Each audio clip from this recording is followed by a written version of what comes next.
Sent by Bloodthunder.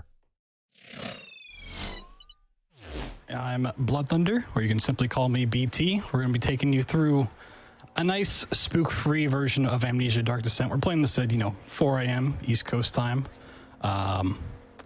It's a little spooky, it's a little dark, but I think we'll make it through this. So let's hop into this. We got a couple things to explain. You'll notice right off the bat, when we get into it, it's going to look a little different than what you might remember. It's going to look a little like a PlayStation 1 game, and we'll talk about why that is. But let's go ahead and start a new game. We play on normal because hard mode was introduced pretty recently, and it's not really any different. So start game, and time will start once we get past the cinematic.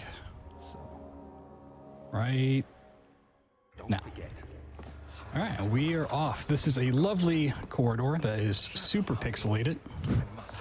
A lot of PC games will end up needing high FPS, so runners will drop their textures and stuff so they can boost up the amount that they're processing and using a graphics card. We don't actually need that in this game, but having everything be super pixelated makes it really easy to do certain setups that we'll get to. But right now we need to play some basketball. Kobe. Nice. So what's going on in the story, because we'll be in bounds for a little bit, spoiler alert, is we just took an amnesia potion. Our name is Daniel, and we have done some very bad stuff. So we took the amnesia potion to hopefully forget it and then lead us through this giant castle. So we're gonna wake up on the floor. So it's a lovely day. Water's coming through the roof, no big deal. And this first area, the rainy hall, gonna be really fighting the game. It's gonna try to move our camera around. It's gonna try to slow us down, just to try to introduce the atmosphere and that Daniel can get scared and that this game is scary. But, yeah, we'll see. Oh, spooky doors.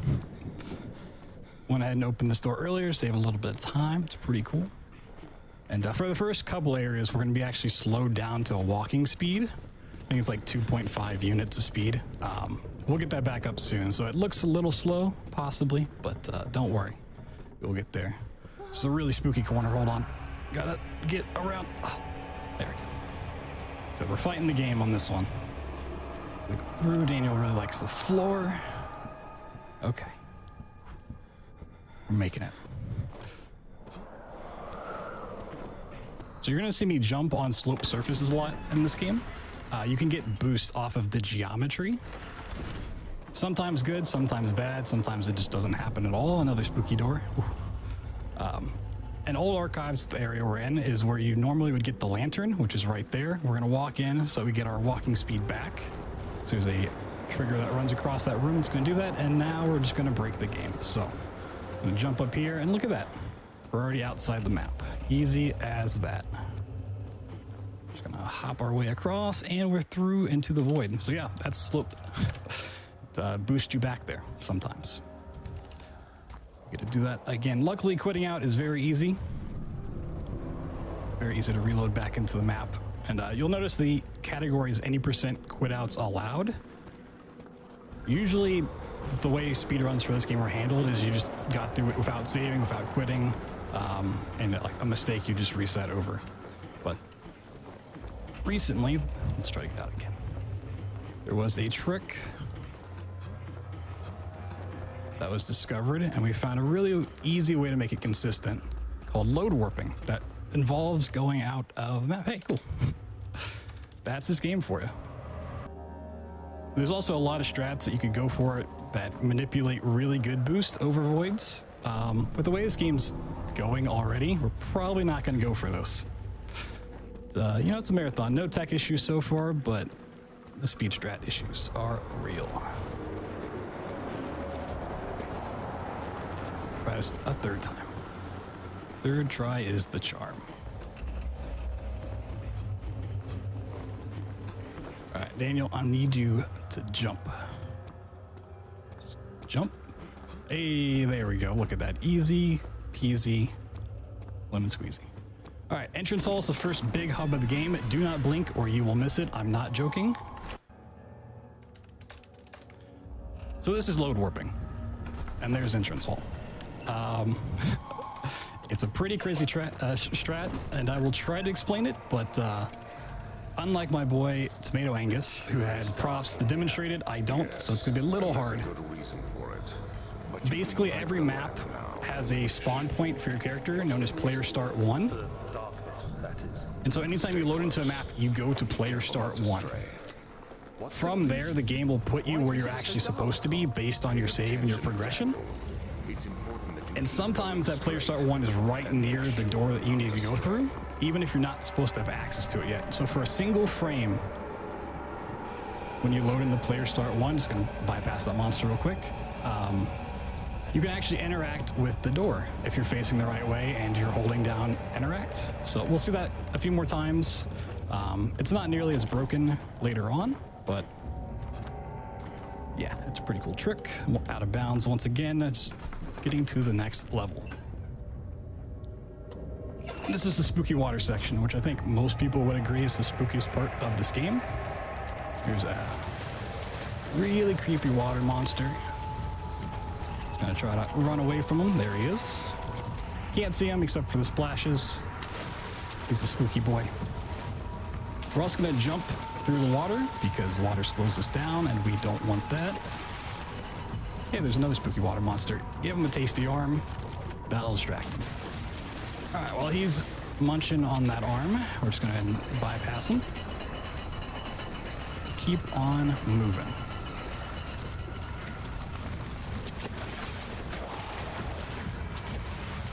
Quick escape. You can hear him coming after me, but we're just a little too fast.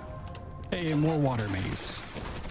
So normally, the water monster is going to chase you through here, and it's really tense because you have to choose left or right, and you don't want to find a dead end, but we're just going to try to go up through the ceiling, like that, and now we don't have to deal with any of it. Surprise, surprise. One really cool thing that allows most of this to happen is that unlike a lot of games that would have walls and these like posts on the side, just be big rectangles, if you look at the like collision of everything, it's actually following the contours of the shape. It's like a proper model with wireframe and everything. So that's why we can boost off of a lot of these surfaces and get extreme heights or get boosted in weird ways. So this is the second area, the second hub area, which is like one overarching puzzle and a bunch of smaller puzzles within it. Anytime there's a hub like the back hall here, we can actually skip a lot of backtracking by doing load warping. So we're gonna just pop through this wall real quick. Easy as that. Get what we need from the study. Face the door that we came through. And then when we're loading, we're gonna hold down use. So for that one frame that we're at Player Start 1, we click on the door. Easy as that. This all works on the current patch of the game, but if you play it through Steam, these load warps are really inconsistent. So we actually play through a non-Steam version of the EXE that is luckily included with your Steam version. Just go into the files and boom, it's there. So this is Daniel's room. It's pretty nice. Allows us to get out of bounds really easily. We're gonna grab our key. We could walk around, but we'll just load warp out. Just like that.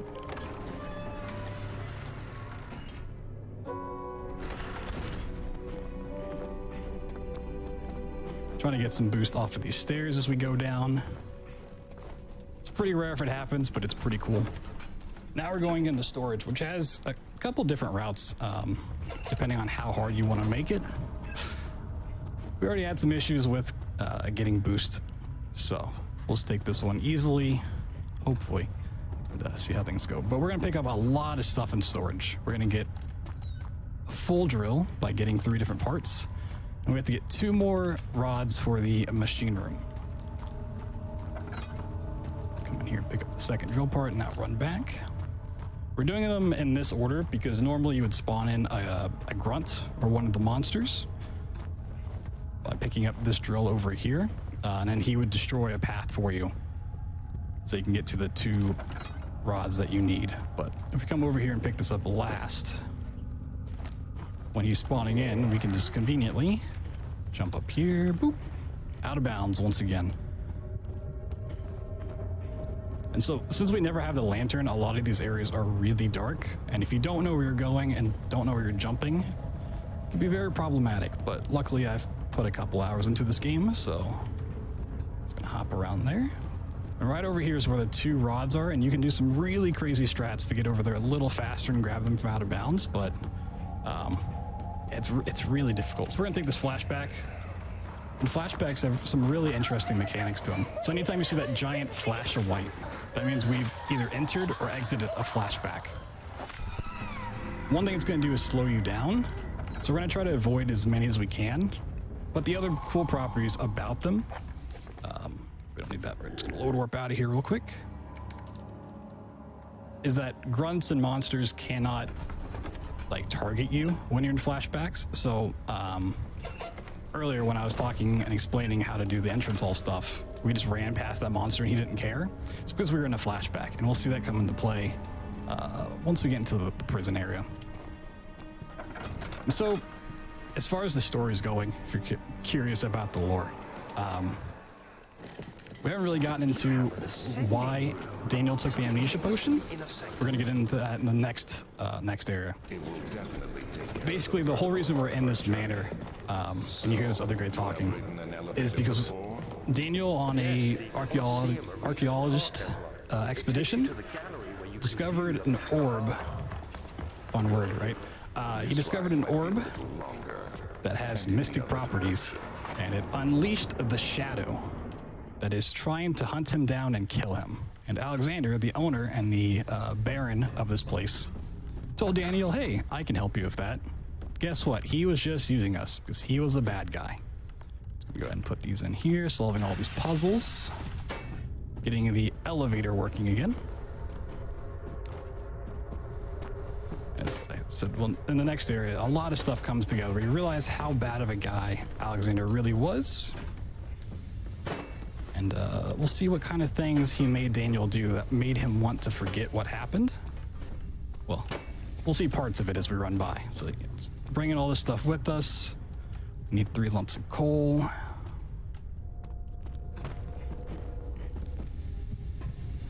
These bad boys right in there. Turn on the burner. And hopefully get lucky with these gears. Oh, okay. Last one, start the machine, and you guessed it, load warping out of this bad boy. You have to be careful with menuing, because if you're just doing it off muscle memory, you can accidentally hit something in the menu you're not supposed to, like start new game, which is always fun. You don't want to do that. So here's the elevator. What horror game wouldn't be complete without a nice elevator ride? Oh, get a little bit of a break. These wonderful PlayStation 1 era graphics, real stylized. I think it looks pretty nice. We got a quick donation, Mr. Enigma. Yeah, sure. And by the way, it does look great. We have a $25 donation from Captain Ashby. Says first time watching live and first time donating. Good luck to Bloodthunder and all the other runners. Yeah. We got time for another. If it's your first time watching a GDQ, you know, throw down a couple bucks if you can afford it. Yeah, absolutely. It's a tough time for a lot of people, but it's going to a great cause. And, you got a free Twitch Prime sub, or Prime Gaming as it's called these days. Yes. You know, slap that down. Whichever you prefer. All right, so the prison, the really spooky area. Come this way. So this is where a lot of prisoners were kept. And as we kind of find out through notes and stuff, not all of them were actually prisoners. You know, he made Daniel kidnap some kids, all for these experiments, which we'll get to once we get to the nave. A really nice strat you can do here is using this rock. I swear this isn't just because I like rocks. During that flashback, if you pick up that, if you like hold that rock and move it with you, you just don't get slowed down. So we're gonna go up here and say hello to monster number 2. Oh, hey, what's up, buddy? We're gonna just do a straddle. Why not? We're gonna be safe and grab this. There's a possibility of skipping that flashback right there, but then you kind of have to deal with the monster, and he can one-shot you. So I'm gonna keep things a little safe today. This is no place for a young girl all by herself. We need the hammer and the chipper that we just got to open up this hole. Fun strat you can do is not hit use and just fall down the hole and it works the same. It's pretty cool. Another flashback ends, but don't worry, we'll get another one. If there's anything I like in a horror game, it's giant flashes of light in your face. Always wonderful. Find Gabriel, the Outrider, and tell him to alert the King's men. Prison North is pretty short for us. As you can probably guess, we're just going to push these rocks out of the way and then make our way out of bounds and then into the cistern here in a second. I'll cover the hole with the bed. While we're doing all that, just shout out to Frictional Games for making these wonderful, wonderful games. I've got Amnesia Rebirth coming out hopefully this fall, in a couple months perhaps. It'd be awesome if we could get a release date for that. But yeah, they make wonderful games and really, really fun speedruns. The Penumbra series, the Amnesia, Soma, all great. So really looking forward to Rebirth, hopefully later this year. Our way through the prison. It's going to get a little brighter. Don't worry.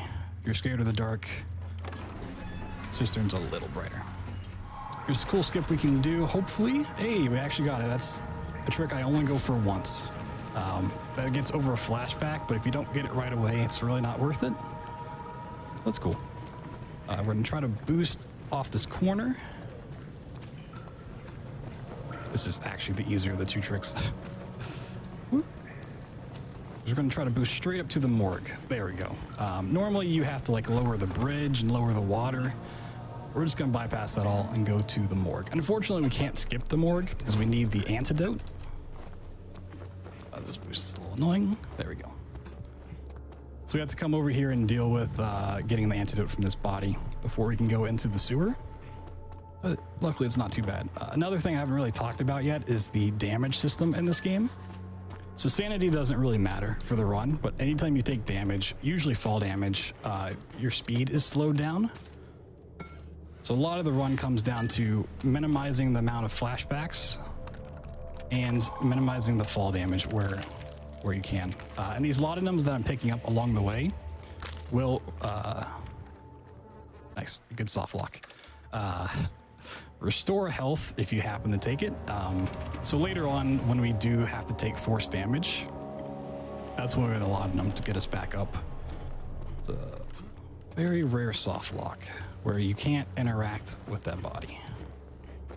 Ooh. Little rope swinging around there. Yeah, jumping into the door like that on a fall will help you avoid damage for the most part.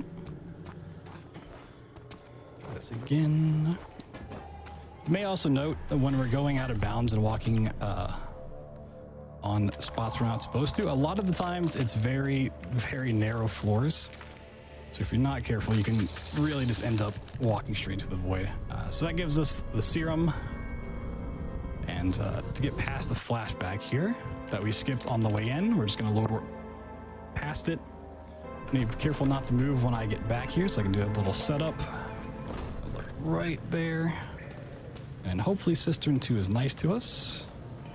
Hey, that was really, really quick. This is a very strange run. Easy stuff's hard and hard stuff is first try. So into the sewers, another very spooky place. Grab the ladder at the bottom so we don't take fall damage. And here comes the spooky monster, but don't worry, he's gonna get snapped by Thanos. Oh no, there he goes. Can you believe this game's in the MCU? It's crazy. So we're boosting off these little pipes, not pipes, but these beams. And we're gonna do a save quit here. But we're not gonna load warp, we're just doing a safety save because it's very likely we can go to the void here. We don't want that. Try to pop through the wall. There we go. Whoop. Okay. Step one. That's a lot of height. Yeah, there's fall damage. So I'm actually gonna go ahead and take one of these laudanums now, and you'll see the redness go away. That's damage being taken off of us. It's not a bad sewer overall. Let's get past all this. And you have to be really careful with jumping on any of these like slope surfaces. Because as I've mentioned, it can just throw you off into the void. So you kind of want to stay in the middle where it's flat instead of on the sides. Boost off of that. And then to climb ladders fast, you can just basically jump and keep hitting use. You can bind this to the mouse wheel to make it even faster, but you get a little reckless if you do it that way. So we're into the nave, the last hub. It's a really big hub. And this is where people from the prison would be taken to be tortured, because that's the kind of guy Alexander is. We're going to try to line this up so we don't take fall damage. I need a laudanum. Hopefully, if I set this up right, we hit the wall. We didn't. All right, that's fine. Gotta do some crazy jumps. It's not that bad.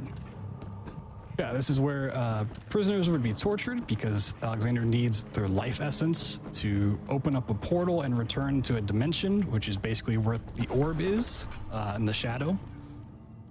So we're actually going to go grab all of the pieces of the orb and put them back together. There's 3 in the choir, which is where we're going right now, and there's 3 in the transept, which we'll go to later. All connected to the nave. So once we're done in the choir and the transept, we can do load orbs back, which is pretty cool. A nice thing you get to see if you boost up your gamma is this pipe running through here. A lot of people don't notice it casually, but it actually points you to the locations of the orbs. So you can just wander around here and be lost, or you can just follow the pipes. And get some boost off of these little feet. I don't know what to call these. Yeah, one piece of the orb is always stuck with some sort of torture device. It's a really dark game. I'm so scared. All right, here's the orb piece. Instead of running through here like we would normally in a room, we're actually going to load warp out and then go back in, because this is going to be faster. There's a really, really crazy boost you can do across a gap here, which I think this is called gap boost. It is not worth going for because it's like a one and done trick. So we're just going to boost up here off this pillar, get on this pipe, and take it to our next orb piece. So if you got another donation, Mr. Enigma. Absolutely. We have a $25 donation from Gas Dog, who says, much love from the Cabbage Patch. Good luck and have fun, BT. Yo, thank you, Gas Dog. You can do one more. We have a $10 donation from Purin152, says, I loved being in the late night hype crowds and past GDQs. So even though we're remote this time, Blood Thunder, we're still sending you hype from home. And for all my fellow Day 9 viewers in the chat, don't forget the rope. Nice. So there we just got our second orb piece with the bronze bowl. It's a very cruel torture device. We're gonna get across this gap. We're also being very careful not to hit triggers that would spawn in monsters because we just don't want to deal with them.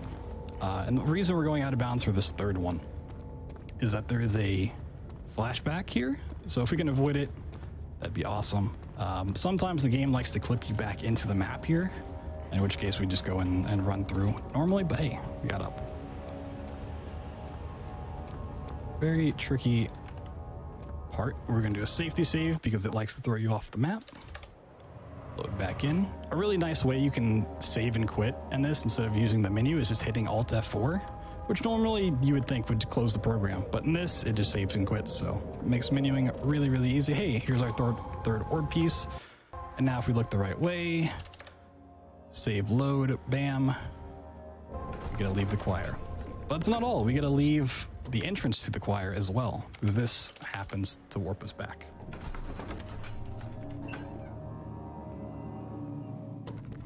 Cool, so now we're back in the nave, and unfortunately for us, when you skip nave 1 the way we did, you never open certain doors that would allow you to freely walk through the nave.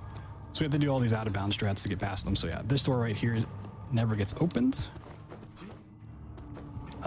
And that door right there to the transept never gets open. There's our good buddy, Agrippa.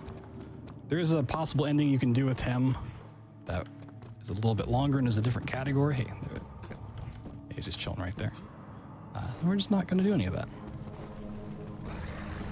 There's actually 4 different endings you can get in this game. We end up getting the good one, which is nice, which we'll talk about later. But there is one that requires waiting like 15 minutes in the prison that we get to go to here in just a little bit. That's a pretty crazy ending. It's nice having those options. So this is a transept. Jumped on the pipe to skip another flashback. Pick up our first orb piece over here. Just not going to look at any of the torture stuff. Keep on going. So we're going to do this in a weird way that you wouldn't expect. We're going to go straight across first and then to the right instead of just going around in a circle. And this is also just to get around some flashbacks and effectively use load warping. This is one of my favorite pickups to do for items because you can just pick it up through the wall. This thing. You don't actually have to be looking at the piece of orb. Pop through the wall. And yeah, this is a razor thin edge that we get to stand on right there. Like, the very tips of your toes are just hanging on.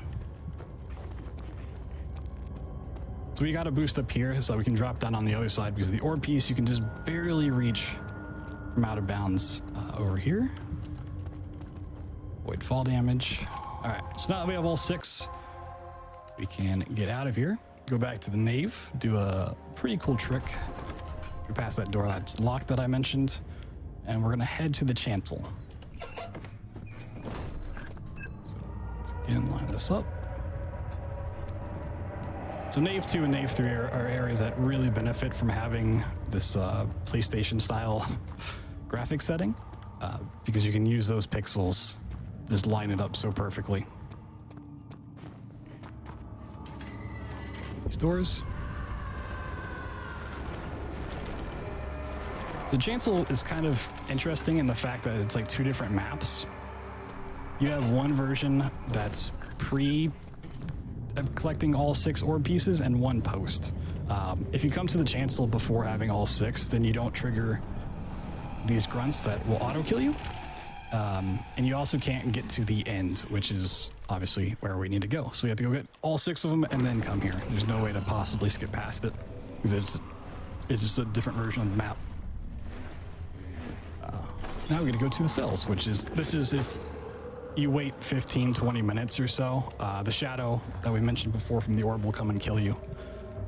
And that's how you end the game. But we don't have 15 to 20 minutes. We got to keep GDQ on schedule. So we're going to escape this place in a really cool manner, I might add. We're going to do a crouch jump up to this bar, break it. Instead of using water to get this key out of the pipe, we can just push this rod over with a chair and hey, a rusty key. So a lot of times you actually use a lot of them here to get some of your speed back, but because we had some issues with other areas, I'm going to save the 2 I have for later on. And right now the shadow's chasing us. It's very angry, it's very loud. Right here, it doesn't matter which way you choose. The way you choose initially will always be blocked by falling rocks. So you could go left, it just doesn't matter. And then this is the hardest part of the run. Trying to keep your feet dry. Try not to dip your feet in the Kool-Aid. It looks delicious, but it's slow. Get around the corner. Oh, one more. Oh, almost. Hardest part of the game. 100%. Also, yeah, the shadow's nowhere near us. He's not a problem. So after escaping there, we're back in the nave. We're at the top, which is where we came up from the sewers. So all we have to do is make our way back down into the chancel and then over to the orb chamber. So to kind of finish up the lore as we head to the end. Yeah, Alexander tricked Daniel to come to the manor and to torture and kidnap all these people so that he could take their life essence to open up the other dimension so he could escape. And then Daniel, realizing that he got bamboozled and was a very bad person, wanted to make himself forget. So he drank the amnesia potion and left himself notes about what happened so that he could effectively stop the plans and guide himself back through the manor.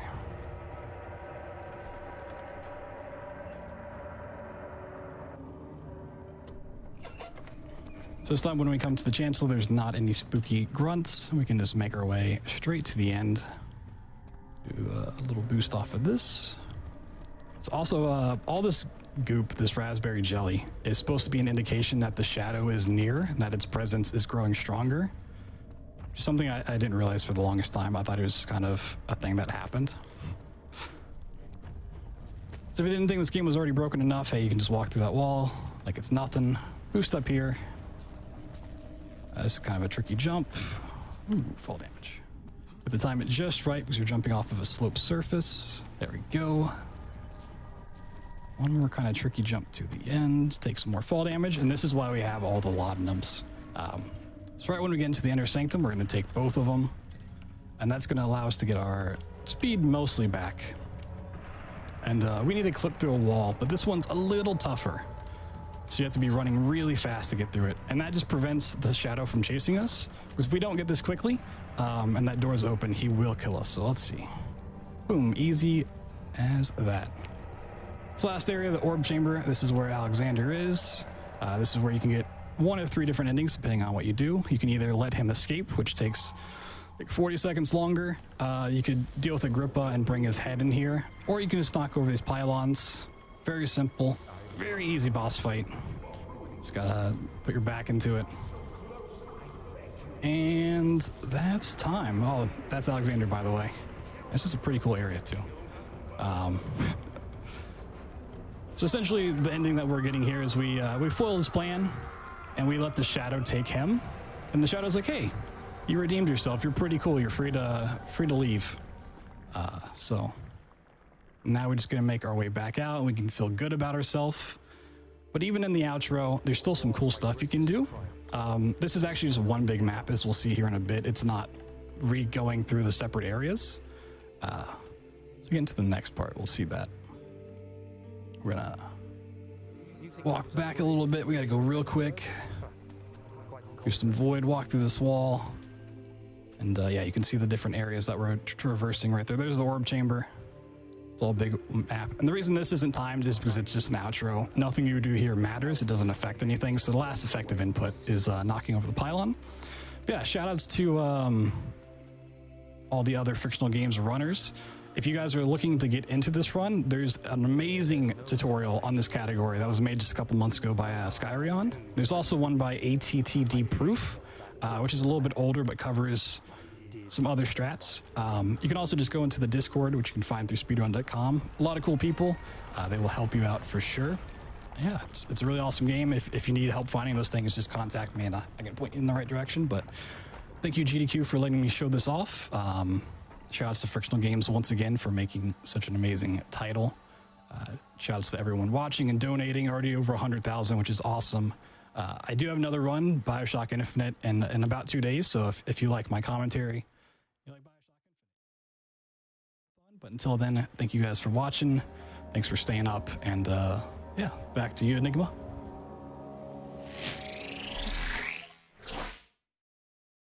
All right, well done, bloodthunder. Yes, as he said, he will be back with Bioshock Infinite later in the week. But a fantastic run of Amnesia: The Dark Descent. bloodthunder, a veteran of GDQ, showing us exactly why he is as well. Well done. Good stuff. This is Summer Games Done Quick 2020 online. Thank you for all your donations. Now, keeping with the haiku theme, we have Morgan LaFay with a $5 donation. Now, it said, Descent into Darkness, Amnesia with bloodthunder, hold me please, ooh-woo. Okay, that counts, I suppose. We'll count it this time. All right, we're going to go to an advertisement, and we'll be right back.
All right, coming up next, we have Silhouette Mirage by Karaoke. Just want to remind you, we do have a bid war coming up for that to upgrade to the good ending. It has to be at $2,500 to be met for that. We are currently at $683. So make sure you get your donations in for that. That run is coming up next. So make sure if you want to see the good ending and upgrade that to the good ending to get your donations in for that right now. All right, we had a few donations come in for Blood Thunder that we want to get to here while we're getting set up for the next run. We had a $10 donation from Thor Cat who said, "Go Blood Thunder, have a perfect run." We have a $50 donation from Backspace who says, "Cheers for my favorite spooky game. Lots of love to the folks at GDQ." Now, here's the one. Remember our runner for one of the previous runs, Millennium Racer Fireman, a man of his word, $200, and said, "Here is the donation I promised and something extra for all the hard work of tech to keep that run going. Appreciate it. Cool." Unbelievable. Thank you, Fireman. Appreciate that. And we have a $10 donation from Dissidents 383 who says, "Good luck, BT. Ignore all the walls." All right, and I do believe we are ready for our next run. So coming up next is Silhouette Mirage by Karaoke.